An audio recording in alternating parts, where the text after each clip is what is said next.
Hapo kwa mara ya kwanza the last 5-6 years tumejenga offers 100 secondary schools zaidi ya 100 in 5 years, less than 5 years. Combine na ile ilikuweko 100 na we almost 300 sahi. Why?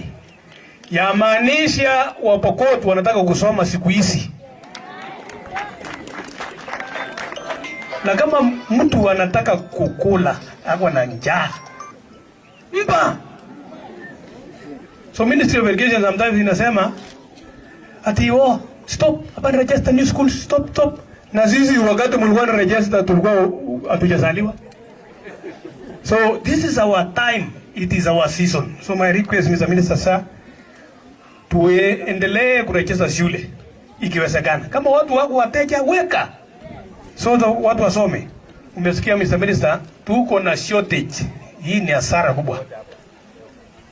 Ati hatuna walimu 1740 ya primary. Hatuna. Na hata haijatangazwa kwa hii. Yenye imetangazwa 44 ni kama kutema mate kwa bahari. Haionekani? Secondary school hatuna walimu 886 vile acting director amesema.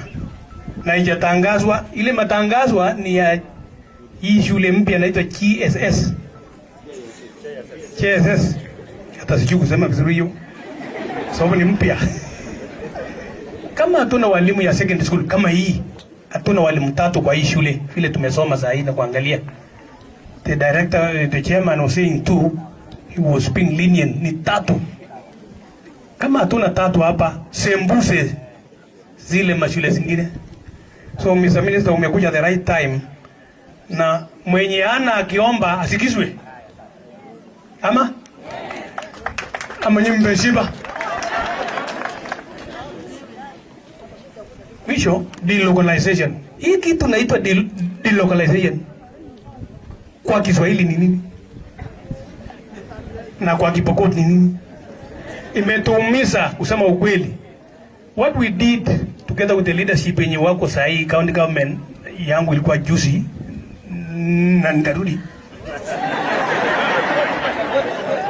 Tuliamua kila mtu aende shule. Hii wazee hii ingawa wanavaa uniform ya kimila hapa wanaendanga shule. So delocalization, we train teachers hapa committed to teach. Mukapeleka tu Trans Nzoia hapa.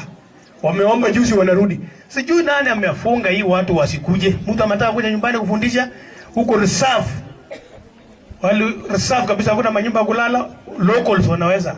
Mr. Minister, you are approved. Who is blocking them? Nani nafunga hii watu wasirudi nyumbani vile mmetamani? Especially zile unaandika walimu za hii wapewe nafasi warudi, replace hao na wengine waweze kupatikana. I want to appreciate this school. Kiangalia